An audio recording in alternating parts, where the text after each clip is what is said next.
Mundo Financiero Seguro, el podcast de Monitor Plus, le trae a usted lo último en las tendencias en la prevención de crimen financiero.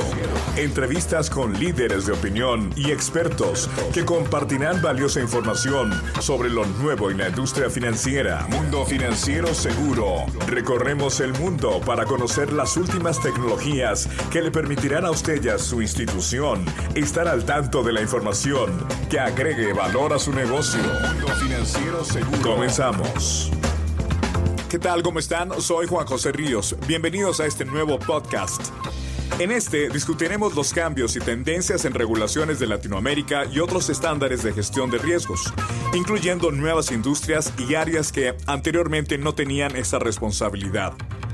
La definición más universalmente aceptada de riesgo nos dice que es la posibilidad de que las empresas tengan pérdidas económicas debido a fallas en sus procesos, o bien por factores tecnológicos, de recursos humanos o eventos externos como la pandemia actual.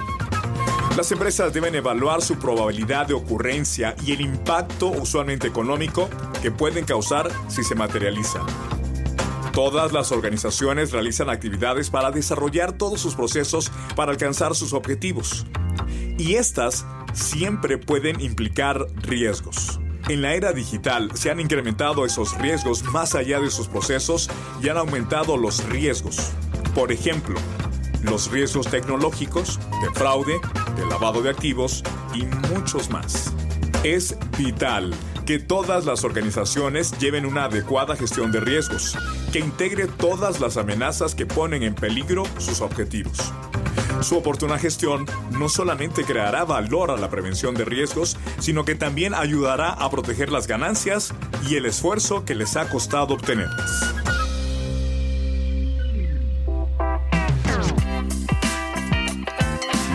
Hola, ¿qué tal? ¿Cómo están? Bienvenidos a este nuevo podcast. En esta ocasión me acompaña Jorge Diegues, gerente de producto de riesgo, Raúl Castellanos, gerente de producto de AML, y también Ilian Vasco, VP de Marketing y Producto. Gracias por acompañarnos y a ustedes que nos sintonizan y se unen a esta conversación, muchísimas gracias. Jorge, gracias por acompañarnos. Comienzo contigo. ¿Cuál es el enfoque que se está teniendo actualmente a la gestión de riesgos en regiones tan importantes y tan nuestras como es América del Sur?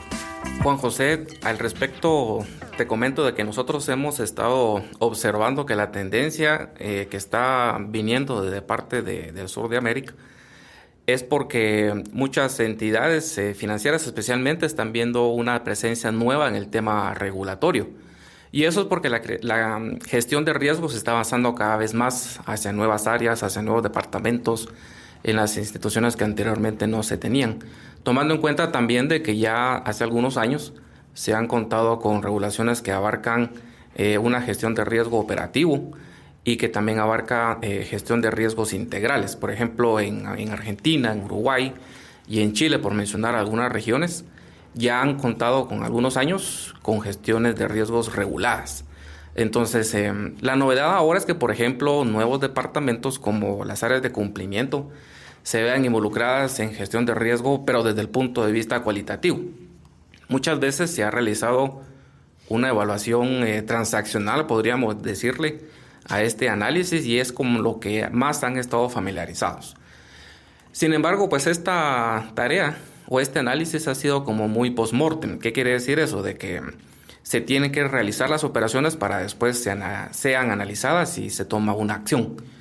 Hoy día la tendencia es de que seamos más proactivos, se anticipe a la gestión la gestión de riesgo, mejor dicho, se anticipe a esa presencia y por lo tanto se busca o se está buscando ir un paso más adelante con estas gestiones. Por mencionar un ejemplo, yo te podría comentar que en la región siempre del sur, un poquito más al centro, tal vez en Ecuador particularmente, a partir de este segundo semestre del 2020, salió emitida una nueva regulación que muchos la conocen con el nombre de ARLAF. Tiene muchos matices similares al SARLAF de Colombia, pero ahora digamos que es todo lo que está innovando. Es que aparte de la gestión del análisis transaccional, está siendo combinada con una gestión cualitativa. Y por supuesto esto toma por sorpresa a muchas áreas de cumplimiento al respecto porque se escapa de la expertise que tenían y es algo nuevo para ellos, ¿verdad? Generalmente la gestión de riesgos estaba separada de ellos y ellos se dedicaban únicamente al análisis transaccional. Lo nuevo ahora es que pues básicamente ellos tienen que estar haciendo definición de sus matrices de riesgo, riesgos que todavía no les han sucedido, ahora los tienen que identificar, pero eso es bueno, eso es muy recomendable para muchas instituciones, incluso del sector no financiero, porque les permite anticiparse a las posibles pérdidas que pueden tener. Entonces, esta novedad en estas nuevas regulaciones que están viniendo, por ejemplo, en Sudamérica, está invitando a que estas áreas den un paso adelante, se anticipen a esa presencia y por lo tanto definan matrices de riesgo, identifiquen sus riesgos, los puedan medir, los puedan clasificar. ¿Y esto con qué objetivo? Precisamente para poderlos mitigar y evitar que de alguna manera pues queden sorprendidos de alguna transacción novedosa con un riesgo que no había sido identificado anteriormente. Entonces, hacia ahí va la tendencia y esas son gestiones que se vienen presentando desde la parte de la América del Sur. Gracias, Jorge. Raúl, según lo que nos compartía Jorge hace un momento, los riesgos varían según la zona geográfica o región, ya que lo que nos decía Jorge es que las regulaciones sí hacen una diferencia. Pero en relación a una aportación más a esta pregunta y sobre las tendencias, ¿cuál sería tu enfoque, Raúl? Gracias, Juan José. En cuanto a las tendencias, yo quisiera citar, en adición a lo que ya comentó Jorge, el enfoque de COSO 2017 y es encaminado al riesgo estratégico.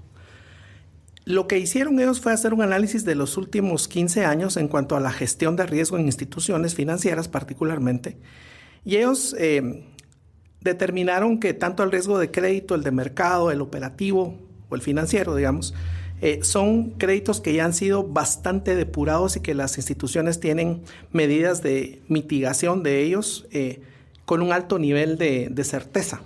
Ahora, en lo que se ha fallado es en el riesgo estratégico. ¿Y por qué es importante? Porque justamente en esta etapa de la pandemia hemos tenido variaciones importantes de mercado. Hemos tenido economías que entran en depresión o actividades económicas más bien que entran en depresión, otras que se mantienen, sobre todo las que están relacionadas con suplementos dietéticos, de fitness y también obviamente los que proveen insumos médicos. Y entonces eso lo que ha hecho es reordenar el mercado. Entonces el enfoque del riesgo estratégico tiene que estar basado en términos de cómo sostenemos el negocio, cómo aseguramos rentabilidad a largo plazo y un tema muy importante que es la supervivencia del negocio. Con las medidas de alivio financiero que han dictado diferentes gobiernos, también las instituciones han tenido que readecuar incluso los flujos entrantes de fondos. Entonces, básicamente la propuesta es cómo nosotros tenemos esos planes estratégicos, cómo los vamos readecuando en el tiempo, cómo definimos indicadores que nos puedan dar la información suficiente para la toma de decisión. Entonces, esto es algo que se ha generalizado en cuanto a este enfoque y también quisiera comentar que tan es así la importancia de poder mantener esta gestión estratégica y visión de la empresa que ya en los estándares ISO se promulgó el primer borrador de la buena gobernanza para las instituciones. Eso se está llevando a cabo ahorita en una revisión y lo que se quiere promulgar es un estándar internacional para que las instituciones puedan tener eso como base. Finalmente, te quisiera comentar que aquí en Guatemala, adicional a lo que ya se tiene regulado en cuanto a sector privado, hay un anteproyecto de ley que busca la buena gobernanza en instituciones públicas. A esto se está orientando a la buena administración y también, por supuesto, a mitigar temas de corrupción, enriquecimiento ilícito, dado que somos miembros del Grupo de Transparencia Internacional. Entonces, creo que adicional a los riesgos tradicionales que se han venido gestionando en el tiempo, el riesgo estratégico, sobre todo en tiempos de pandemia, ha cobrado mucha importancia. Bienvenido a esta plática, Ilian. Si te parece, hablemos de nuevas guías. Y en ese sentido quiero preguntarte, ¿cómo ven los expertos la integración de la gestión de riesgos, esto en la industria financiera, en el nuevo marco de Basilea 2020?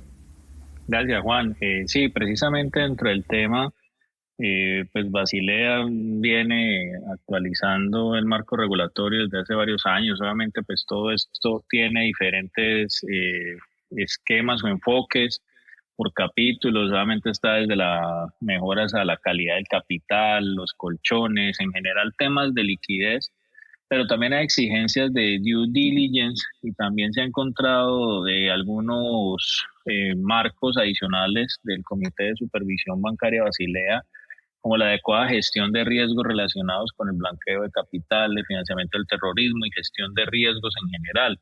En todo este modelo, lo que digamos que también aplica es obviamente pues las tres líneas de defensa, el adecuado seguimiento de la gestión de riesgos y la evaluación y la comprensión de riesgos. Y ahí me voy a remitir un poco a lo que mencionaba ahorita Raúl, y es que mucho de estas tendencias lo que están buscando ahorita es que haya un análisis a nivel de entender las estrategias de la organización. ¿Y esto qué quiere decir? Que yo trabaje en las estrategias, pero obviamente basadas en el retorno. ¿Cómo puedo recopilar esa información de esos riesgos estratégicos y de verdad tener un marco de acción sobre la gestión del riesgo estratégico y el perfil de ese riesgo estratégico? Entonces, esto hace que cuando uno tiene un pilar, obviamente de gestión de riesgos, donde confluyen riesgos organizacionales, de cumplimiento, de riesgos de objetivos, riesgos de procesos como unos pilares generales, pues tenga que confluir con todo lo que tiene que ver con gestión de controles, mitigantes, todos los actores participantes dentro de un mismo modelo. Es como decir, tener un SAR integrado que confluya todas las visiones de gestión de riesgo, pero bajo un mismo marco, dentro de una misma caja, por decirlo de alguna manera, que sirva a administrar todos estos riesgos desde una manera integral. Ahora, Raúl, en relación a las respuestas que nos daba Ilian de los acuerdos de Basilea, y para entrar en contexto, los acuerdos de Basilea son una serie de directrices elaboradas por el Comité de Basilea a finales de 1974 para evitar riesgos sistemáticos. Ahora, en relación a eso, ¿cuál crees tú, Raúl, que es el acuerdo de Basilea al que debemos de ponerle más atención dentro de esta nueva normalidad? Hay dos acuerdos importantes que publicó Basilea. Uno precisamente a finales del año 2015, que es gobierno corporativo, la buena gobernanza en las instituciones financieras. Y recientemente, en julio del año 2020, ellos reformulan una serie de recomendaciones para la gestión de riesgos en cuanto a prevención de lavado de dinero. Tanto el Comité de Basilea como el Grupo de Acción Financiera, que inclusive publicó actualizaciones en mayo del 2020, relacionadas directamente con COVID, ambos coinciden en el punto de volver a los fundamentos. Volver a analizar cuáles son los riesgos a los cuales están expuestos las instituciones, derivado de los cambios importantes que se han dado en el mercado y variables macroeconómicas. Entonces, hay sectores que entraron en depresión, otros sectores que lograron mantener operaciones y, más importante también, los cambios de comportamiento y de flujos de fondos que tuvo la economía en cuanto a los usuarios. Entonces, Basilea lo que dice es, nosotros tenemos que volver a analizar cuáles han sido los cambios que se han dado a nivel de riesgos desde el inicio de la pandemia, en el durante y principalmente hoy día enfocados al retorno al nuevo normal. ¿Cuáles son los riesgos emergentes que hemos tenido que enfrentar y cuáles van a ser las medidas que vamos a tomar para ese retorno de actividades económicas? Eso lo que requiere son retos en cuanto a tecnología, formas de atender a nuestros clientes. Por ejemplo, digamos, el cara a cara famoso que era tan usual presencial, hoy día se hace a través de videollamadas que pueden ser en tabletas, teléfonos inteligentes. Entonces, eso lo que ha hecho es reasignar, digamos, los recursos. Tenemos colaboradores remotos. Entonces, todo eso tiene muchos cambios. Entonces, lo que fundamentalmente Basilea ha mencionado es comencemos con el fundamento de reanalizar qué riesgos tenemos, qué estamos enfrentando, cómo los vamos a readecuar y principalmente la continuidad del negocio que podamos lograr con todo ello. Gracias, Raúl. Voy contigo, Ilian. ¿De qué manera influye la tecnología en la gestión integral de riesgos en el sector financiero? Y en ese sentido, quisiera que nos dijeras y compartieras tu punto de vista en relación a cuál es el juego de las criptomonedas y también de los ATM o, como se conocen en Guatemala, cajeros automáticos. Sí, Juan, de acuerdo. Yo creo que ahorita con todas estas tecnologías emergentes y todos los procesos hoy de transformación digital de la banca, se hace necesario plantearse esa influencia dentro del modelo o el marco de gestión de riesgos. Entonces, en materia de criptoactivos, mejor Cuando uno habla de este esquema, uno está hablando obviamente de todo un modelo de negocio en donde hoy también existen diferentes áreas de negocio o en negocios emergentes como las fintech, en donde están, digamos, alrededor de la industria financiera, realizando pagos y transacciones, dentro del tema que también ayuda a hacer la parte de los criptoactivos. Están trabajando financiación entre particulares y empresas. Hay modelos de consultoría en donde digamos que de apoyo a clientes, en donde hablan de banca móvil, Big Data, modelos predictivos, y nos metemos en otras tecnologías, pero que hoy existen y son reales y que hay que tener en cuenta: el crowdfunding, la gestión de divisas, digamos que gestión automatizada de procesos, la robotización de procesos, en donde muchos de ellos, digamos que están afectando también la manera en cómo se procesan las operaciones en las entidades y los préstamos persona a persona. Entonces, digamos que todo esto hace que confluya un modelo en donde la gestión de riesgos tiene que entender que dentro de ese marco estratégico deben tener diferentes temas en esos pilares. Por ejemplo, puede haber un pilar de recesión mundial en donde obviamente hay que tener en cuenta que hay gobiernos que pues cerraron ciertas actividades económicas, hubo afectación de empresas, el aislamiento en muchos casos ha sido territorial, en algunas zonas en donde hay mayor o menor afectación de contagios tuvieron mayor o menor proporción de restricciones. Temas de oportunidades también sería otro pilar en donde uno empiece a ver obviamente cómo hacer esa proyección, esos cambios de la comunidad, la captación de esos recursos, cómo se va a hacer, y esa optimización de procesos. Obviamente el crimen financiero, como se menciona en estas épocas, pues obviamente se incrementa por los cambios que se están viviendo. Hoy se ve mucho tema de cibercrimen, todo el tema de tipologías con identidades sintéticas, empresas fachadas, y nos metemos para otros temas de crímenes financieros, y todo esto al final tiene un impacto financiero. Obviamente pues puede existir temas de merma de depósitos, reducción de utilidades. Entonces todo esto hace que en esa influencia de tecnologías, pues evidentemente haya que hacer un replanteamiento y una revisión de la metodología para incluir todos estos factores que necesariamente tienen que estar dentro del modelo de un sector financiero, digamos, para la gestión de esos riesgos. El GRC o RM de Monitor Plus es la solución ideal para la automatización de la gestión integral de riesgos, diseñado con altos estándares de calidad, basado en un ambiente web y a la vez altamente parametrizable, permitiendo a todo tipo de institución llevar las gestiones cualitativas y cuantitativas de una forma fácil, con la que obtendrá mayor productividad e integración con todas las áreas de su institución. Con el GRC o RM de Monitor Plus, puede lograr una eficiente administración de riesgos al permitir que toda su organización pueda participar en su gestión descentralizada con el objetivo de mitigar los riesgos y reducir las pérdidas, mejorando los resultados y creando mayor valor en la gestión. Permite realizar un análisis de múltiples tipos de riesgos, basados en mejores prácticas, estándares internacionales y en recomendaciones de expertos, simplificando también los procesos de gobierno corporativo, tecnología y cumplimiento normativo, entre otros, identificando riesgos de mejor forma al permitir analizarlos bajo una o múltiples estructuras de análisis. Bueno, continuamos hablando y es importante recalcar que los modelos de negocio cambiaron a pasos forzados. Sobre tecnología, Raúl, ¿qué otras influencias tecnológicas en relación a los riesgos a nivel financiero podemos aportar? Claro que sí.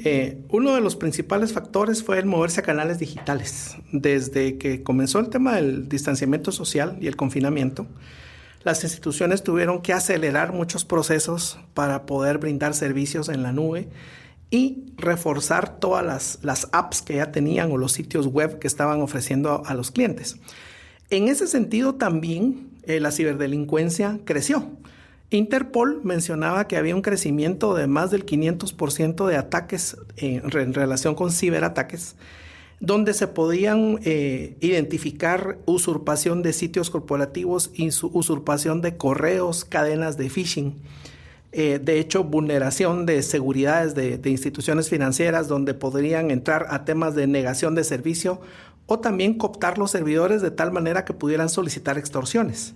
Entonces, este tema de la ciberseguridad se volvió importante desde el punto de vista de que como todo se movió a la nube y a servicios digitales, se abrieron muchas brechas. Las instituciones no estaban preparadas para absorber toda esa demanda. Por un lado, de sus clientes, aunque ahí, digamos, ya había un avance, pero la que más vulnerabilidades presentó fue el trabajo remoto de las personas. Entonces, el que las personas nos trasladáramos a nuestros hogares y tuviéramos que acceder desde sitios no necesariamente blindados o seguros, eso abre muchas brechas para que pueda haber intrusiones. Entonces, de los riesgos a los que nos estamos enfrentando, estamos hablando de vulneración, ciberseguridad, usurpación de identidad, se suma el tema de identidad sintética, de tal manera que de una manera camaleónica, se puede decir, los ciberdelincuentes han podido actuar y reaccionar más rápido que las mismas instituciones. Eso es algo muy importante a tomar en cuenta, y hablando en relación a las aportaciones anteriores de Basilea, es precisamente lo que ellos mencionan. ¿Cómo hacemos para gestionar estos riesgos emergentes? Ilian también tocaba temas como crowdfunding, como fintechs. Los riesgos que tenemos ahí es el anonimato que se puede presentar en este tipo de aplicaciones. En el caso de fintech sí hay algunas regulaciones que se están aplicando, pero en el tema de crowdfunding, por ejemplo, ahí no hay mucha regulación.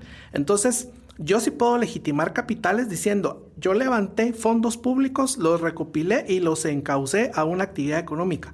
Todas esas brechas están pendientes por atenderse, de tal manera que se tiene que trabajar en las regulaciones tienen que cambiar del enfoque presencial que traían hasta antes de la pandemia para tener nuevas formas de enfocar cómo los voy a gestionar. Entonces, ciberseguridad, criptomonedas, activos virtuales se vuelven jugadores importantes en esta cuarta revolución industrial que ha sido acelerada por el COVID. Cuarta revolución industrial, identidad sintética. Muchísimas gracias, Raúl. Ahora, Jorge, ¿qué recomendaciones deberíamos de tener en cuenta, sobre todo las entidades financieras en Latinoamérica, con respecto a la gestión integral de riesgos, partiendo del riesgo operativo? Aquí me gustaría que abordaras temas como la relación de riesgo operativo y cómo se está tomando en cuenta para otras gestiones que antes no se hacían, como la gestión de calidad ISO 9001 y la recertificación del 2015. Bueno, Juan José, al respecto te comento de que podría hacer 3 recomendaciones importantes. La primera de ellas es buscar la automatización. Independientemente del tamaño de las compañías, sean empresas pequeñas, medianas o grandes, reguladas por el sector financiero o miembros del sector real, todos debemos de contar con una herramienta tecnológica que nos permita evitar caer en errores de calidad de datos, en errores de integración de información y de disponibilidad también. Por eso es de que se vuelve muy importante que dejemos de utilizar hojas electrónicas, actividades en hojas de papel, que vuelven muy rudimentario el trabajo, y eso hace que muchos colaboradores pues no se quieran integrar, ¿verdad? Eso es como número 1. Pensemos en mi recomendación como en un triángulo. Ese sería el primer punto. El segundo es buscar la integración. Se ha dicho desde COSO RM 2017 que se busque que se integre o que participe el tono de la organización. ¿Qué quiere decir eso? Que no quede alineado únicamente esta gestión bajo un departamento exclusivamente. Que la gestión de riesgos integrales ya no se lleve a cabo únicamente en un área, sino que cualquiera de los departamentos cuente con la presencia de un representante de la gestión de riesgos, al que muchas veces se conoce como gestor. Y esta persona es la que empieza a hacerles el apoyo remoto desde sus lugares de trabajo, desde la sucursal en donde están, desde las oficinas remotas también, en hacer ese feedback de estar nutriendo matrices de riesgo con riesgos que ya tengan, ¿verdad? Actualizando los que ya tengan, identificando nuevos riesgos, y toca decir también proponiendo algún mitigador nuevo, ¿verdad? Nadie mejor que los dueños de los procesos, y esto, dicho sea de paso, aplica en cualquier institución, son quienes mejores pueden hacer aportaciones sobre cómo poder reducir ese riesgo, ¿verdad? Por lo tanto, pues en ese caso pasamos de lo que se llama una etapa de evaluación de riesgos hacia una autoevaluación. Podemos darles ese empoderamiento a los gestores de los riesgos para que ellos puedan hacer las evaluaciones de sus procesos, identificar qué factores pueden provocarlos, ¿verdad? Y generalmente pues el área de riesgos queda como una entidad que va a hacer una recomendación, una evaluación de qué controles se propusieron, cómo están haciendo su labor, y eso es una gestión que pueden estar haciendo periódicamente. Esa sería como la segunda recomendación. La tercera, que yo incluiría en este podcast como muy importante, es de la presencia de un líder. Una persona que tenga la batuta en hacer esta gestión de riesgos integrales, que tenga en cuenta, por ejemplo, las gestiones, como bien mencionamos al principio, que ahora se están tomando en cuenta, tal cual es la normativa ISO 9001-2015. Pero también tengo que mencionar que existe desde hace bastante tiempo una gestión integral que incluye el gobierno corporativo, gestión de riesgos en tecnología. Es muy importante con todo lo que estamos conversando. El tema del cumplimiento normativo ya no es solamente algo que queda en manos del área legal, validar qué compromisos tiene la institución financiera o no financiera hacia algún regulador, hacia algún cliente o hacia lo interno también. Esa es otra tendencia en gestión de riesgos, el cumplimiento normativo. Y le continúan otros tipos de riesgos, como riesgos en proyectos, ¿verdad? Que busca evitar que sus hitos no puedan ser cumplidos. Riesgos en proveedores también. ¿Qué pasa si un proveedor me está brindando algún servicio y me puede quedar mal? ¿Cuál va a ser mi contingencia? ¿Cuál va a ser mi plan de acción? Entonces, esa gama tan amplia de gestiones de riesgos deben de ser sincronizadas y deben de ser lideradas por la presencia de un coordinador que en muchas instituciones se conoce como el CRO, el Chief Risk Officer. Esa es la persona ideal que se encarga de llevar esta orquesta de diferentes gestiones de riesgos de la mejor forma posible, alimentando de que el tono de la organización participe de forma integral también, de una forma proactiva. Y eso es lo que ha permitido que al día de hoy la gestión de riesgo tome bastante valor, porque si bien es cierto que no se le conoce como una labor comercial donde se va a tener una ganancia y vamos a poder disfrutar de algún beneficio al interior de la organización, ya nos estamos dando cuenta de la importancia que tiene proteger las ganancias que ha costado que la organización logre, proteger que no tengamos pérdidas, cómo ha costado alcanzar los objetivos, especialmente con lo que estaba comentando Raúl hace unos instantes, de que hemos descuidado un poco la gestión del riesgo estratégico, porque no estamos en muchas oportunidades logrando algunos objetivos. Entonces, si nosotros nos enfocamos hacia hacer esa gestión integral automatizada y también liderada por un CRO, creo que el resultado va a ser diferente a como lo hemos tenido en el pasado. Por algo se tiene que aprender también de esas lecciones pasadas. Muchas gracias, Jorge. En resumen, es un trabajo de varias áreas, un trabajo en equipo. Herramientas tecnológicas, mitigadores nuevos. Ahora, Ilian, ¿qué más en recomendaciones podríamos compartir en este podcast? Frente a lo que comentaba Jorge y pienso ya a nivel como de resumen, es que pues sí, desde el riesgo operativo, definitivamente digamos que confluyen los diferentes o la materialización de los diferentes riesgos, ¿sí? A mi percepción. Entonces uno tiene riesgos de crédito, riesgos de liquidez, riesgos de prevención de lavado, ¿sí? Riesgos hasta estratégicos o de tecnología, pero que al final cierta afectación o las afectaciones que se dan también pueden quedar consolidadas dentro de las, digamos, identificación de riesgos del modelo de riesgo operativo. Entonces, lo que, digamos, recomiendo es que al final haya una integración o sinergias entre una y otra que nos ayuden a que trabajemos de una manera consolidada y adicionalmente con, como lo maneja el tema de riesgo operativo, pues tener una base de eventos de pérdida para poder identificar, digamos, qué es el nivel de riesgo que más está afectando, por ejemplo. Entonces, ahí es la recomendación, es que todo confluya y que parta realmente desde riesgo operativo.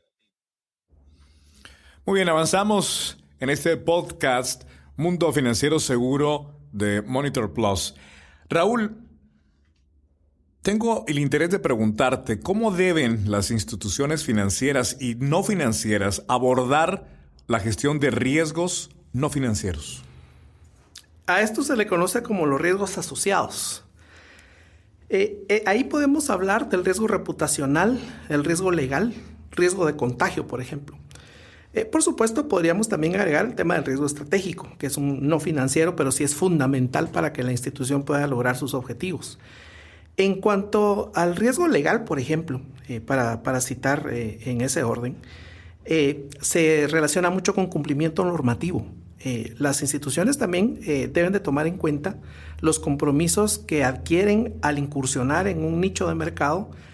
Hay regulaciones de diferente índole, pueden ser ambientales, laborales, de políticas, digamos, de mercado. Entonces, todas esas regulaciones se deben de tomar en cuenta. Tiene que haber un inventario de a qué regulaciones estoy sujeto por ley en cuanto al nicho de mercado en el cual yo estoy incursionando. Por otro lado, puedo estar sujeto también a compromisos. Digamos, si yo trabajo con instituciones estadounidenses o instituciones británicas, asumo también las regulaciones anticorrupción de FCPA o el Bravery Act de Inglaterra, que también me afectan. Y finalmente puedo tener acuerdos comerciales o directrices de casa matriz si soy filial de alguna multinacional. Entonces, por un lado, todo esto me lleva a mí a tener que considerar qué regulaciones me afectan. ¿Y por qué riesgo legal? Porque si yo caigo en un incumplimiento, puedo tener sanciones que pueden ser administrativas, en muchos casos se vuelven sanciones económicas y en otros pueden ser sanciones en el caso de empresas internacionales de miles de millones de dólares. Entonces, ese es un riesgo que hay que gestionar. Por otro lado, en el caso del reputacional, también debo tener cuidado con quién hago operaciones. Dicho sea de paso, ahora en temas de pandemia se han abierto algunas brechas para legitimar capitales. Entonces, también las instituciones han reforzado mucho la relación con proveedores y terceras partes en cuanto al análisis y la vinculación para establecer la legitimidad con quienes están actuando.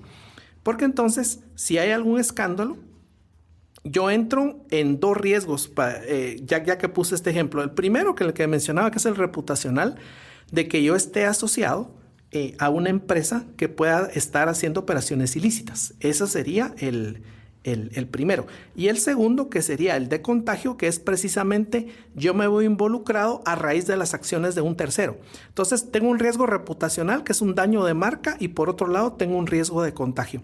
En el caso del reputacional, también quisiera agregar, en el caso de las empresas que son vulneradas por ciberseguridad, se ven altamente afectadas. Sobre todo en el tema de instituciones financieras, que uno de los valores principales que percibe el cliente es la seguridad. Si yo veo que a mi institución la vulneran, le roban información, han habido casos de bancos tanto en Centroamérica como en Sudamérica que han sido vulnerados y la información de las tarjetas de crédito, por ejemplo, se ponen a la venta en el dark web. Eso tiene un daño inmediato a las instituciones porque, en primer lugar, los clientes se retiran de una actividad donde una institución no me da la seguridad. Y por otro lado, las líneas de financiamiento como banca corresponsal hacen de-risking de manera inmediata para mitigar sus riesgos. Entonces, estos riesgos no financieros son importantes también de tomar en cuenta. Gracias, Raúl. Ahora, Ilian, nos estaban hablando de riesgos asociados, de cumplimiento normativo, de nichos de mercado, de regulaciones. ¿Qué podrías tú aportar a esta pregunta? Y te la repito, si me permites. ¿Cómo se deben o deben enfrentar las instituciones financieras y no financieras la gestión de riesgos no financieros? Sí, muy en línea con lo que comentaba Raúl. Yo creo que lo primero es que definitivamente estos riesgos no financieros no se pueden quedar por fuera. Raúl mencionó algunos. Digamos que, por ejemplo, el tema legal, el riesgo legal es muy importante. Hay, digamos, bancos que han registrado sus mayores pérdidas por un riesgo legal o por riesgo de crédito. Hay riesgo de fraude. Pues yo creo que muchas noticias hablan de, por ejemplo, cuánto se puede perder Hay diferentes casos en donde se han perdido hasta más de 4.900 millones de euros por operaciones fraudulentas, temas de cambios climáticos, riesgos reputacionales, que ese es uno de los riesgos más intangibles, por decirlo de alguna manera, porque un daño reputacional es muy difícil medirlo, ¿sí? Muchos de estos daños pueden ser por diferentes temas, mucho golpea también por el lado de lavado de activos, en donde a veces estos daños pueden ser incalculables, hay riesgos estratégicos, porque digamos que también son importantes en esa toma de decisiones, por ejemplo, sobre la asunción de riesgos en zonas expansivas, en donde se pueden tomar ciertas determinaciones que pueden afectar precisamente el negocio, digamos, a finalizar, riesgos tecnológicos, en donde se han visto, digamos, instituciones que han sufrido caídas de sistemas por más de 24 horas, digamos que en donde los clientes no pueden operar o donde se cae el negocio, y riesgos como de ciberseguridad, que al final también hemos visto que algunas entidades, y más estos últimos años, han tenido una gran auge. Entonces, lo primero, digamos, para resumir ya la pregunta puntual, considero que no se deben dejar de lado y realmente deben priorizarse y deben tenerse dentro del mismo modelo de gestión de riesgo financiero, bajo las mismas metodologías y bajo un esquema en donde también se pueda priorizar, porque muchos de estos riesgos no financieros también pueden tener al final una alta afectación financiera. Gracias, Jorge. Gracias, Raúl. Ilian, ya para tomar las conclusiones, ¿qué podemos agregar sobre este tema de riesgos? La gestión de riesgos ha sido importante siempre para temas de continuidad de negocio y cobra mayor relevancia en estos tiempos de cambio. La pandemia nos ha traído muchas lecciones, desde la solidaridad, el poder salir adelante, enfrentar estos problemas, el aprovechar los recursos tecnológicos que tenemos a la mano.